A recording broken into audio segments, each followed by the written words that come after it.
আপনি কি জানেন লিওনেল মেসি ফুটবল ইতিহাসের প্রথম অধিনায়ক যে কিনা ইসরায়েলের বিপক্ষে ম্যাচ বাতিল করে জরিমানা গুনছেন?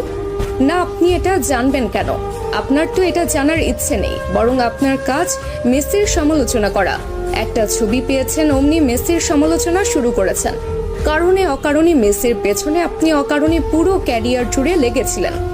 তাহলে শুনুন, মেসি ফিলিস্তিনের মানুষের প্রতি কতটা মানবিকতা দেখিয়েছিলেন। সাল 2018 রাশিয়া বিশ্বকাপের আগে আর্জেন্টিনা মাঠে নামবে ইসরায়েলের বিপক্ষে। সবকিছু ঠিকঠাক।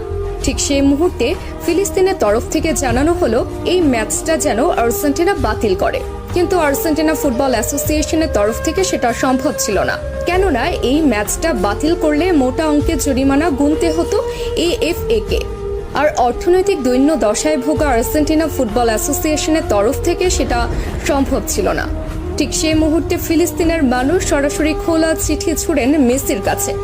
আর্জেন্টাইন অধিনায়ককে অনুরোধ জানানো হয় ম্যাচটা যেন বাতিল করে, এবং মেসি তাদের অনুরোধে সাড়া দিয়ে ম্যাচ বাতিল করেন এবং নিজ পকেট থেকে জরিমানা পরিশোধ করেন আর্জেন্টাইন ক্যাপ্টেন। সঙ্গে সঙ্গে ইতিহাসের প্রথম ক্যাপ্টেন হিসেবে ম্যাচ বাতিল করে জরিমানার টাকা পরিশোধ করে অনন্য দৃষ্টান্ত রাখেন লিও। এবার বলুন, কোন মেসিকে নিয়ে সমালোচনা করেছেন?